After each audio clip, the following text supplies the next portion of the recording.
The Russian military and the forces of the Donetsk People's Republic (DPR) and the Lugansk People's Republic (LPR) have concluded Day 25 of their special military operation against the armed forces of Ukraine (AFU) with several gains, mainly in the Donbass region. The city of Marioepol remains the center of events. As of March 20th, fierce street fighting continues in the city of Mariupol. Units of the Russian armed forces and the DPR developed their advance in the city with fire support from Russian Navy warships. The grouping of AFU troops, nationalist forces, and foreign mercenaries encircled there is gradually being destroyed. In a last attempt to spare the city any further destruction, the Russian Ministry of Defense announced that it will open humanitarian corridors in the eastern and western directions of the city from the morning of March 21st.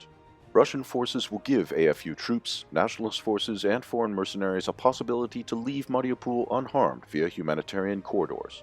Meanwhile, in the western and southern parts of the Donetsk region, Russian and DPR forces continue to advance to the west of Volnovka. The village of Stepnoye was reportedly captured. Intense clashes continued in the vicinity of Marinka and Avdiivka. Russian and DPR forces also advanced 12 kilometers and reached the Nikolska line. The settlement of Sladkoe was blocked from three sides by the joint forces.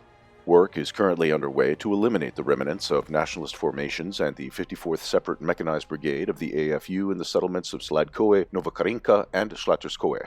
DPR forces are pursuing the retreating units of the 53rd Mechanized Brigade of the AFU in the direction of the settlement of Novomikhailovka. At the same time, the forces penetrated the defense of the AFU's 25th Airborne Brigade and reached the settlements of Kamyunka and Novoslavovka too. Meanwhile, in the Kharkiv region, the area of Izium is the main hot point. Fighting continues near Kaminka to the south of it.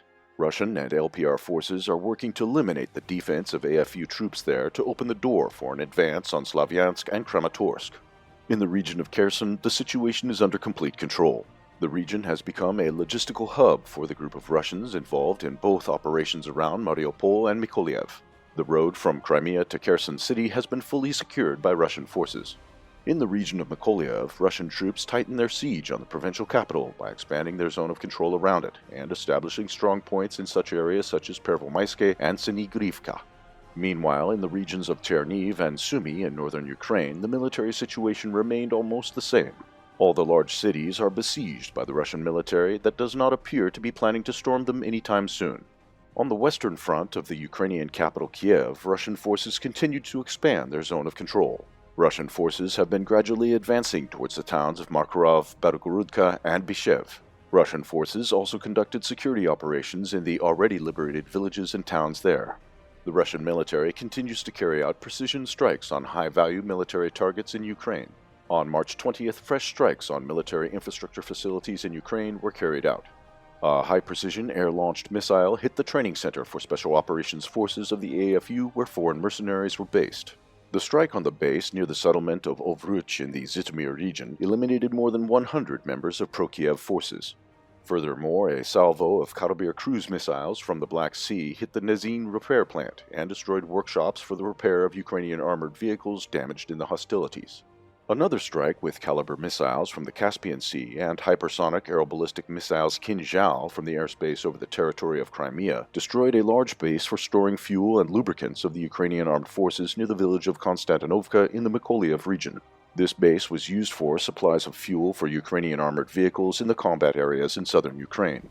According to the most recent briefing by the Russian Ministry of Defense, since the start of the special military operation in Ukraine, 214 drones, 1,483 battle tanks and other armored combat vehicles, 150 warplanes, 584 field artillery and mortar weapons, and 1,279 units of special military equipment were destroyed. The city of Mariupol will likely remain the focus of Russian military operations in Ukraine for the upcoming few days.